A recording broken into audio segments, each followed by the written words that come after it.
You have confidential information and it's valuable. Your know-how, your secret sauce of the way you do business, your customer list, your marketing plans, all of that stuff has value. And quite honestly, if you have a great marketing strategy involved, and let's say you have a content calendar set out for the next 12 months, you don't want your competitors to get that and say, beat you to the punch.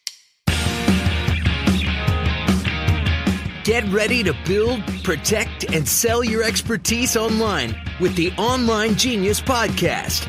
You'll laugh. We hope you won't cry. But you'll always be informed and prepared so you can have the success you want. Here's your host, Bobby Klinck. Hey there. Welcome to episode 48 of the Online Genius Podcast. I'm your host, Bobby Klinck, and I'm excited for today's show because we're going to be getting into some nuts and bolts, but we're also going to be continuing our theme about getting started in your business. Now, last week we talked about getting your business structured the right way, both legally and from a business perspective. This week's episode, we're going to go to a really nuts and bolts discussion of a really important legal topic. What are the legal policies and agreements that you need in your toolbox as you're getting started? Now, that is a topic that we definitely need to talk about. But before we dive in, this week's episode is brought to you by the Online Genius podcast community on Facebook. Now, I love coming to you every week here in the podcast, but wanted a place to go way deeper. That's why I created the podcast community. So we have a chance to go deeper, and I go in there with live trainings and resources and Q&A sessions to help you build your amazing business and make sure it's protected. We have engagement contests and other chances for members to get some great freebies from me that aren't available anywhere else, and it's absolutely free. You can join by heading over to youronlinegenius.com/community. Again, youronlinegenius.com/community. It takes you to the group. You can ask to join. It asks you some questions. Make sure you answer those. I don't want to say I don't care what the answers are. If you cuss me out, I'm not going to let you in. But as long as you give me some semblance of answers, I will let you in. But if you don't answer them, I don't let people in. I use that as kind of a screen. So make sure you give some answers, and then you'll be in. Now, that's it. Let's go ahead and dive in to this week's content. If you've listened to me for longer than about a minute, you've probably heard me talk about it and preach about the power of written agreements. Now, if you're not there yet, you're going to get there because I am a true believer that written policies and agreements are the most powerful tool you have when it comes to protecting yourself and your business. In episode 36, I talked all about the value and power of written agreements. I went into the why. I went into a bunch of different stuff. And the key repeatable from that episode is that if an apple a day keeps the doctor away, an agreement a day keeps the lawyer away. And the reason that happens is because lawyers thrive uncertainty in disagreements in gray areas. And having written agreements takes those gray areas, that uncertainty out of your business. It makes things clear. So that's the why. It's going to help you avoid disputes and make them easier to resolve, etc. So you need to get them in place. But from talking to online entrepreneurs, I realize that a lot of folks get the basic concept that they need to get their agreements in writing, but they're not sure exactly what that means, and they don't exactly know what agreements they need. So today, we're going to be talking about the 4 key policies or agreements or groups of policies and agreements that you need when you're first starting up. Now, there are other agreements beyond these, but these are kind of the core set that I would call your business startup legal toolbox when it comes to written agreements. So let's go through them. The first category of agreement that you need, and this is a place where it's a category, not a single policy, is you need website legal policies. Now, I've done a podcast episode about this before, but I want to walk through it here in this episode.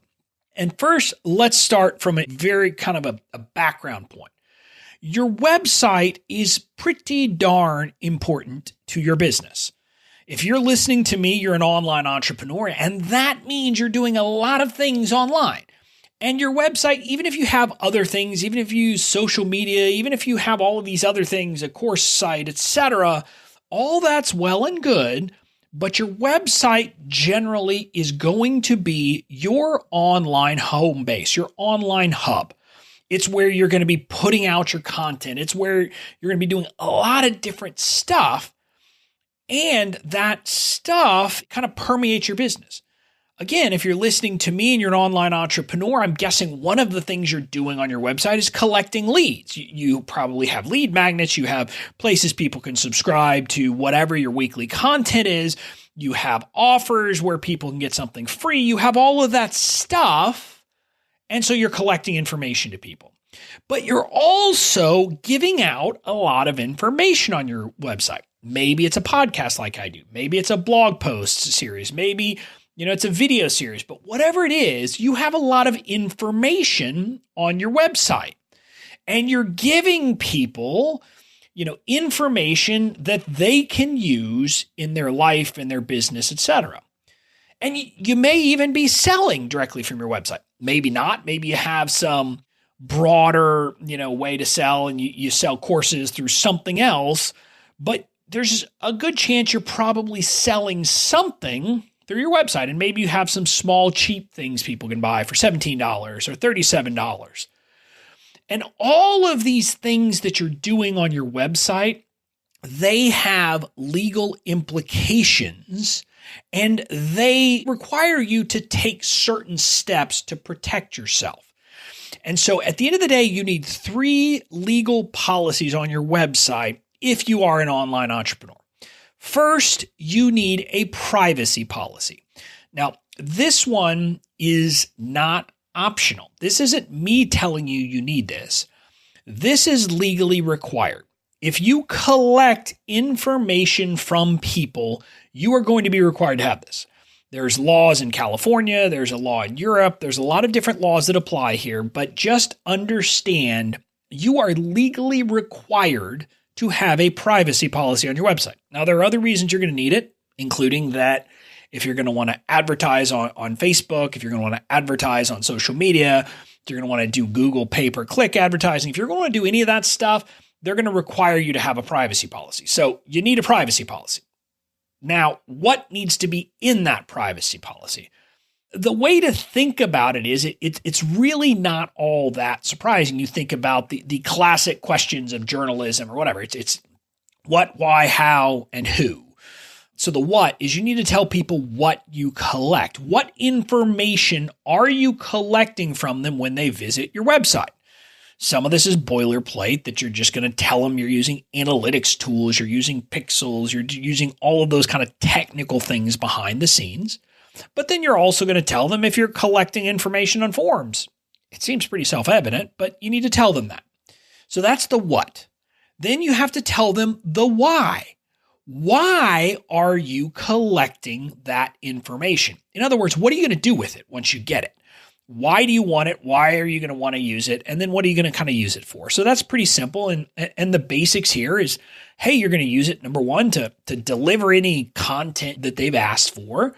You're also probably going to use it to tailor offers and to tailor your marketing message to them. And you might say, well, what are you talking about? Why would I do that? Well, if you have a Facebook pixel, you're probably going to tailor messages based upon where people have shown up on your website. So that's one of the things that you're going to do and the why. And you might just tell them if there are other things about why you're collecting information, you share that with them. So then the next piece is how do you use the information? This is related to the why. So it's the tailoring of messages. It's to deliver. It's all of those things. So you need to share all of that. Then you have to tell them who you share the information with. And a lot of people say, oh, we don't share it with anybody. And if you think about it, for a long time, it was very popular to have this statement on your opt-in form that says, we don't share your information with anyone. That's just not true. I don't believe it was true for anybody, but it's definitely not true for you listening. Now you may be saying, but what are you talking about? Well, you share that information with your email service provider. You share that information with Facebook potentially when you upload the content of your leads list. So you are sharing that information. You just need to tell them. And again, you don't have to tell them every name of every person, but you need to tell them that you share it with your vendors, your subcontractors, etc. And you will probably have a statement that says you don't share it with anyone else. And that's fine, but make sure you have that in there. And then, unless you've been living under a rock, you've heard about the GDPR, the General Data Protection Regulation over in the EU. And this has some specific requirements you need to put in there, some kind of warnings to tell people about certain things. Think of it kind of like the Miranda warnings that police officers have to give to suspects when they're arrested. It's the same kind of thing. You have to tell people certain things about, their rights, which is kind of strange, but that's what the law requires. So you've got to make sure you tick all of those boxes, and you can find training on that. So I'm not going to go into that in depth here. Now, you're also going to need to disclose how people can get in touch with you, who you are, etc. You've got to have all of that in there as well. So that's your privacy policy. Again, it's all about what information you collect, what you do with it, why, etc. Then the next policy you need is your terms of use. This is the basic rules of the road for your website. Think of this as kind of an overarching written agreement that says, hey, you're visiting my website. Here are kind of the ground rules. Now, there's a lot of legal boilerplate in these. I think my template document on this is, 13, 15 pages long. There's a lot of stuff in here because it covers a lot of ground. So, it's going to have things like, hey, this is stuff you can do. This is what you can't do. We expect you to be nice. We reserve the right to shut down this website and you can't complain. Things like that are just kind of silly, but you put it in there. But then there are some very specific things. If you're selling products, you should put your basic kind of fallback refund policy in your terms of use. In other words, what is your standard policy going to be? Now, you may have some other products that you want to set a different policy for, and you can do that later in a different agreement, but you should set it up. Maybe your policy is no refunds. That's fine. You just have to set what your policy is in your terms of use. Then, like I said, you're going to put limits on what people can do with your stuff. So think of this, for example, if you have freebies, you want to tell them that when they download a freebie, it is for their personal or individual business use, not for them to redistribute or do anything else with. You don't want someone downloading it and then just sharing it with everybody they know. That's not what's allowed. So you need to put those kind of limits in your terms of use. Now, another thing that I believe most entrepreneurs should have in here is what's called an arbitration clause. No matter what, you need to have something in your terms of use that explains how you're going to resolve disputes that might arise between you and people who visit your website. And here in the United States, we can have a requirement that any disputes go through arbitration.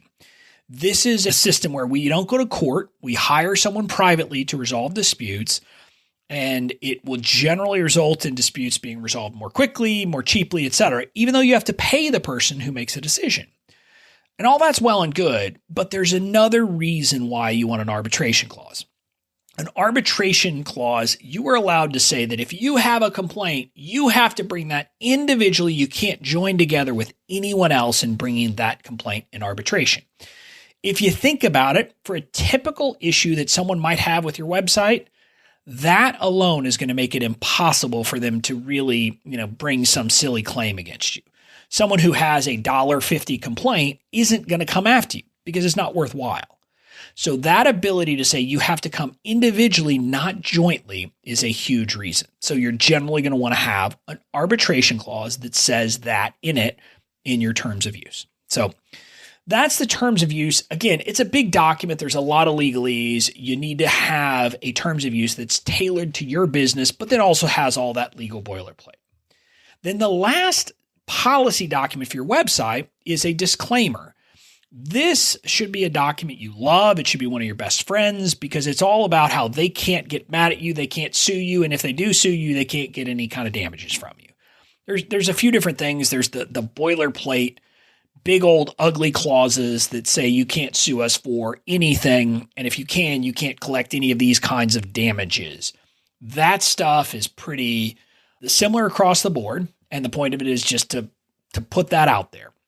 But then there's some other things you need to do. Number one, you're going to say that you aren't giving professional advice on your website. So let me be clear about this. When you listen to my podcast, if you go to my website, if you get any of this stuff from me, it is not legal or professional advice. I'm giving you education and information. You need to tell people the exact same thing. And the idea behind this is simply you don't want someone to say, oh, well, I did what you said and it had bad consequences, so I'm suing you. You have a disclaimer that says you can't do that. I'm not giving you advice. This is not a substitute for advice. I'm giving you information and education. You are fully responsible for what happens and for making sure that this is suited for your situation. So that's kind of the first piece of your disclaimer. Then in your disclaimer, you're going to put some explanations if you have financial interests that need to be disclosed. And what does that mean? So let's say you are doing affiliate marketing. In your disclaimer, you should tell people you're doing that. You're still going to have to disclose it elsewhere when you're actually doing the affiliate marketing, but you want to put it in your disclaimer. And the same thing if you're doing reviews that people give you a product or something for free or at a discount. You want to disclose that to people. It should be in your disclaimer, but then it will also be when you're doing the review. So you're going to put that kind of stuff in your disclaimer. So that's the first bucket of policies and agreements you need. It is your website legal policies, which consists of three things: your privacy policy, your terms of use, and your disclaimer. You've got to have those. Those are basic. Every entrepreneur needs them. Now, the second agreement or policy that you need, I'm going to say broadly and call it is your customer agreement. Depending on what you do, this agreement may be one agreement, it may be multiple different kinds of agreements, but this is an agreement with anyone who's going to give you money. Money should not change hands without an agreement. Now, again, if you sell a $17 ebook on your website, you don't have to have a separate agreement for that. That would be in your website terms of use. But if it's anything, any kind of big investment or anything else, you're going to need an agreement. And let's talk about kind of broadly what should be in this customer agreement.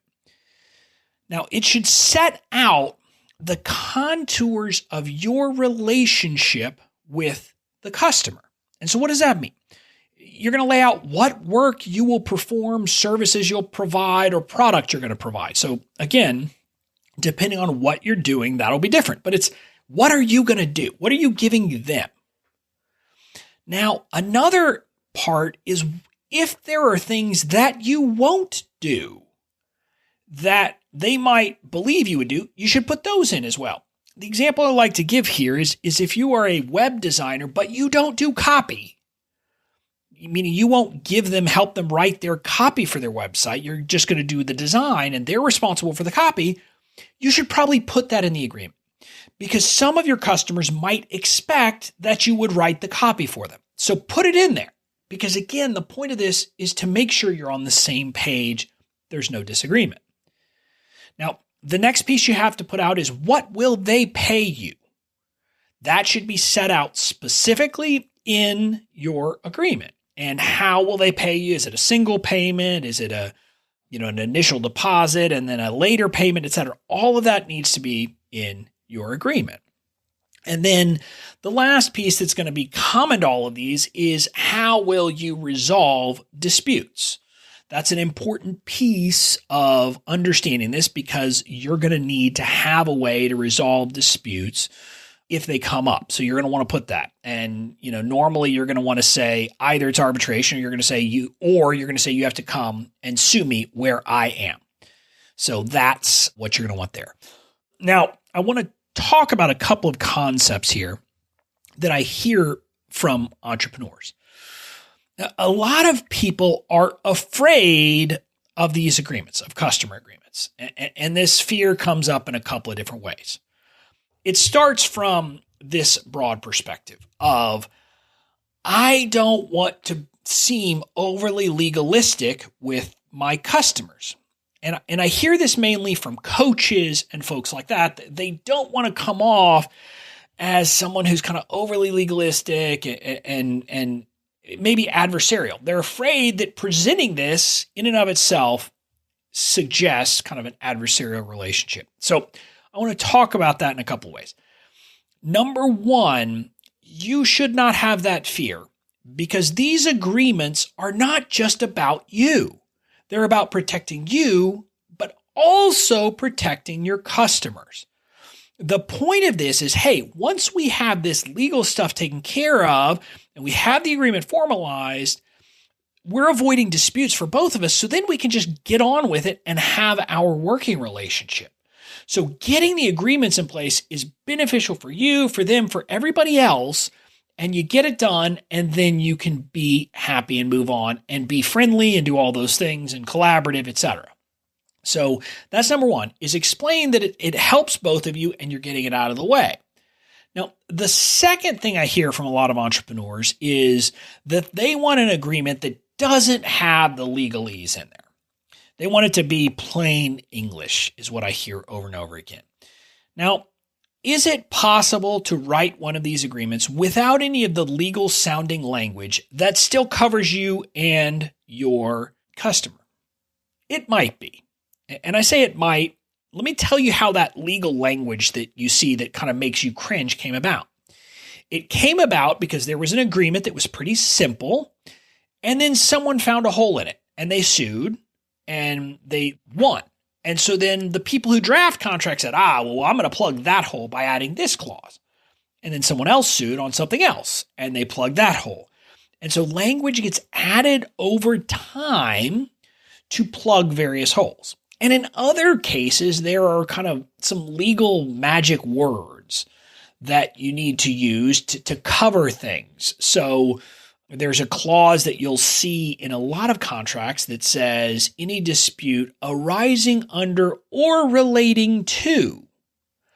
That is kind of a magic language that's been tested to basically mean very broadly anything related to this in any way, shape, and form is covered by what we're about to say. So that's why that stuff is there. And so you shouldn't be afraid of the legalese.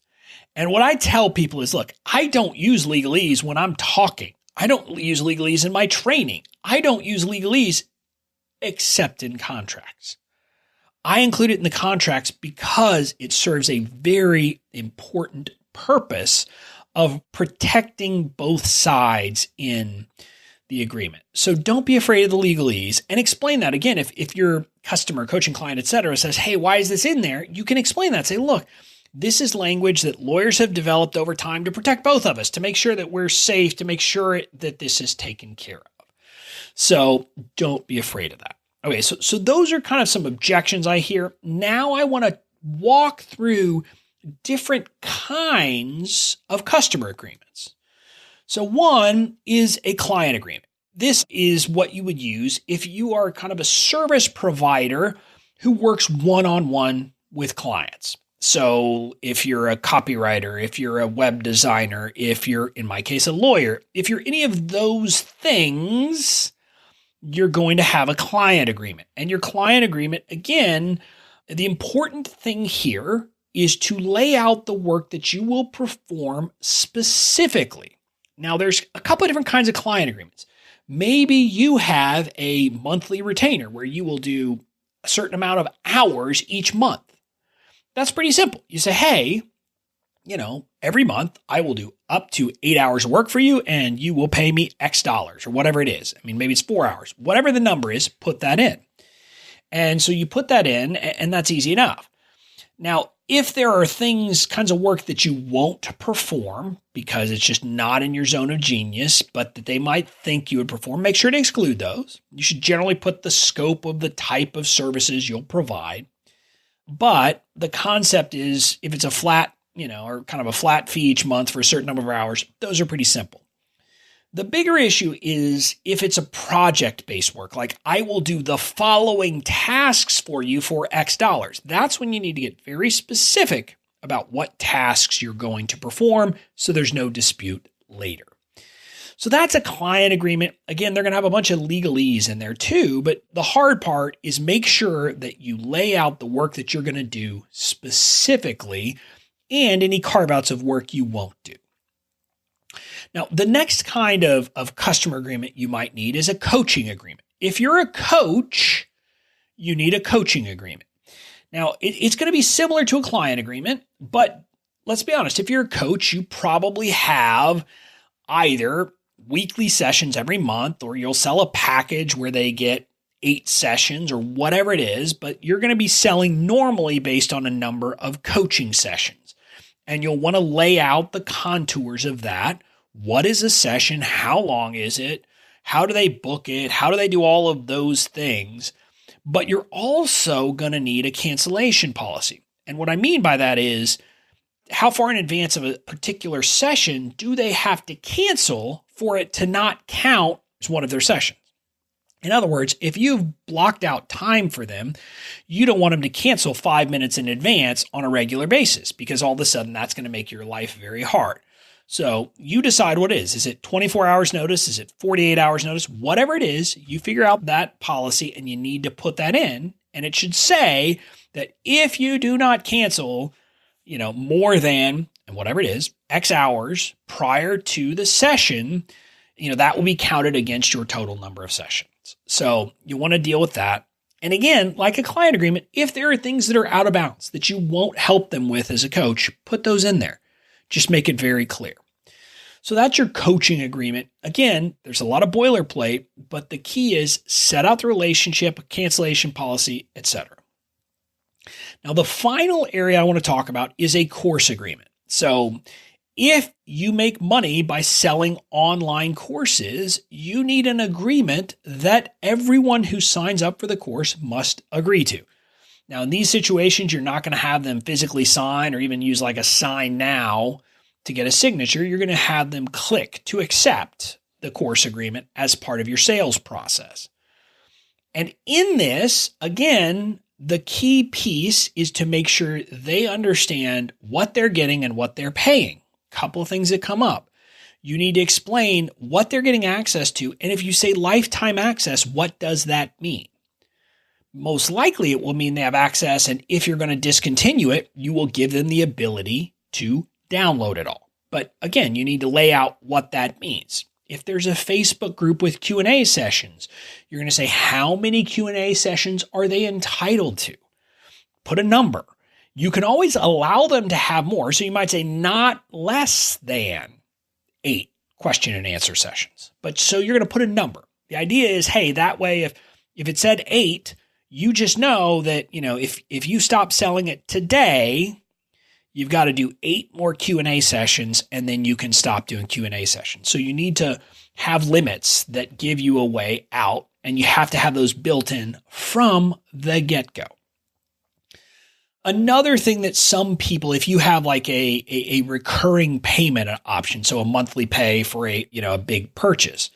So number one, you need to get permission for the recurring payments. But second, you need to make clear that they can't cancel, that they have to pay all of those payments. So if you have a program that's $9.97, for example, but you let them pay 12 monthly payments of $97, you need to put in your agreement very clearly that they have to pay all of those payments.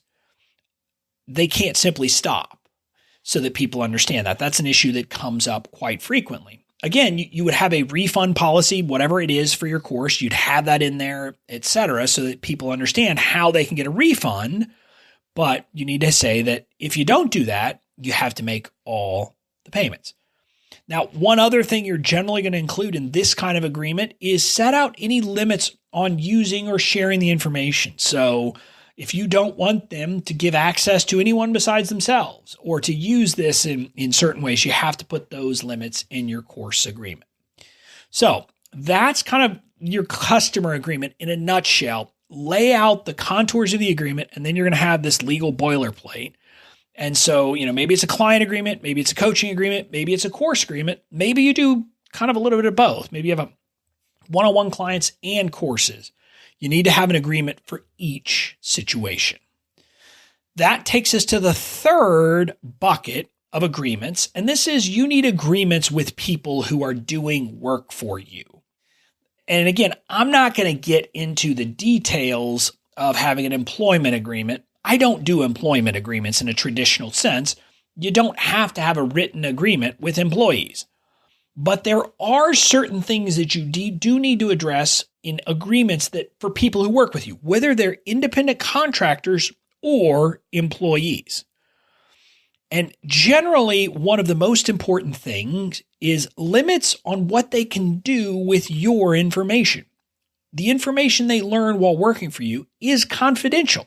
It could be your leads list. It could be your special way of doing something. It could be any number of things. And you need to have a limit in a written agreement that says, hey, you can't use that information for anything except the work you do for me and building my business. This is a way of preventing people from taking your information and using it to compete against you.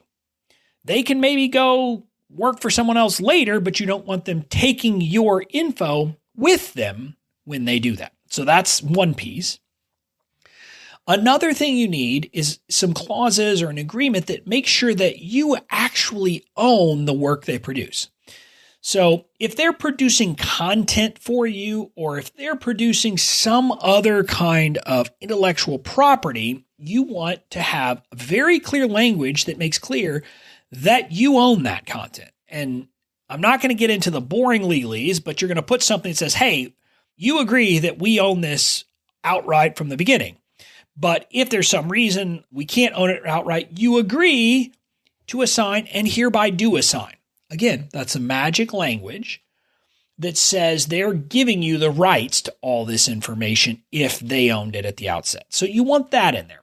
You don't want to wake up in the future and discover that you never got all the rights transferred by your designer, or that you never got the rights from someone who was creating copy for you, or any of that stuff. You want it to be very clear that you own the rights to that stuff 100% and that they don't own it anymore.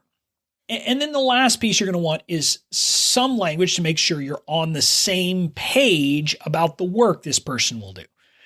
Now, with employees, I kind of have 3 different documents that I would use. I would use, number one, an offer letter that explains, hey, here's what you're going to do. Here's what we're going to pay you. Here's expectations. Then there's going to be a confidentiality agreement they're going to sign, and what's called an IP, or intellectual property transfer agreement, to make sure I own all the work. So with employees, I would use multiple. You're probably not, when you starting out, having employees.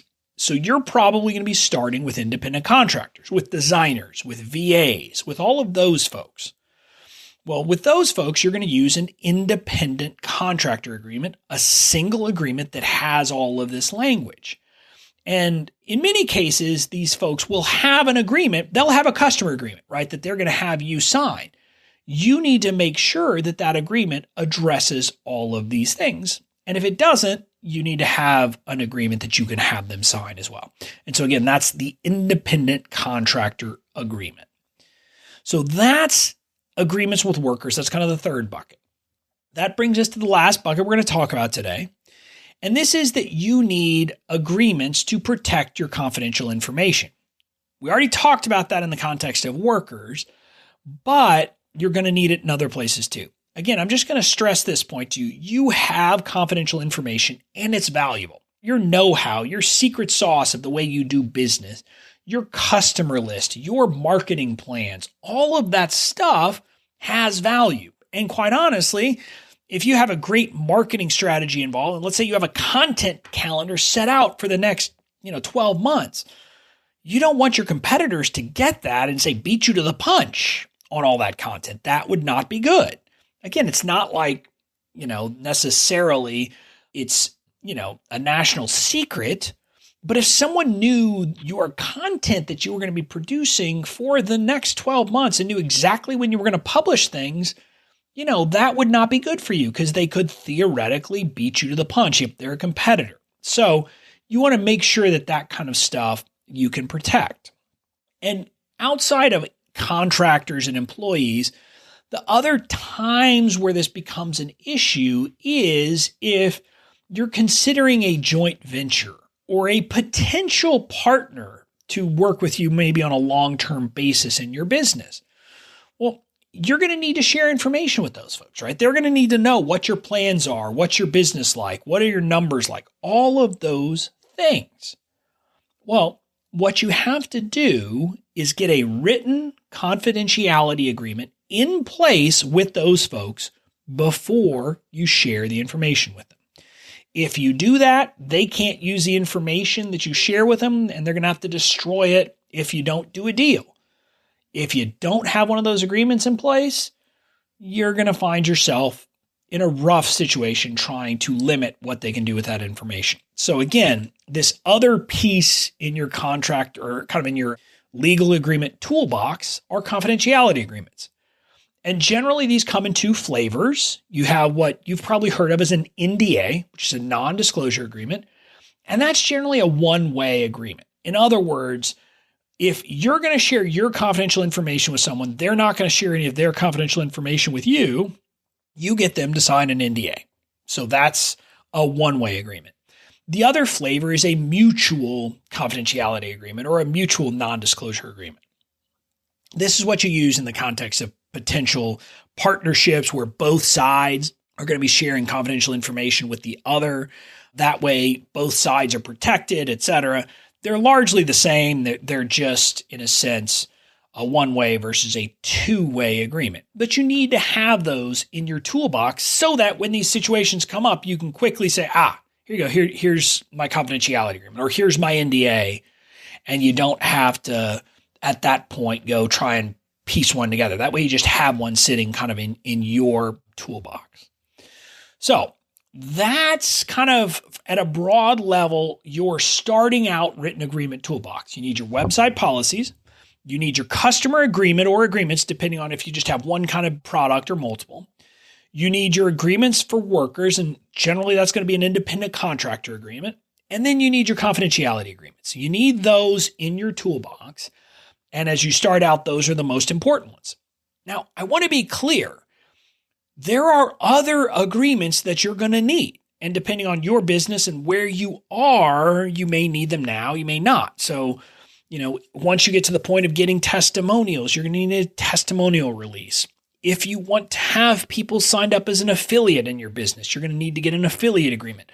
But I wanted to today go over the basics of what I would consider kind of your, I'm just starting out, here is my written agreement toolbox. And that's kind of what we went over today in those 4 categories. And look, that's it for this week's episode. I hope you're enjoying the show. I hope you're finding value here. If you are, make sure you subscribe so that you don't miss an episode. And again, I would also love a rating and review on iTunes or Stitcher or however it is that you are getting this content, because those kind of help other people to see that this is good stuff.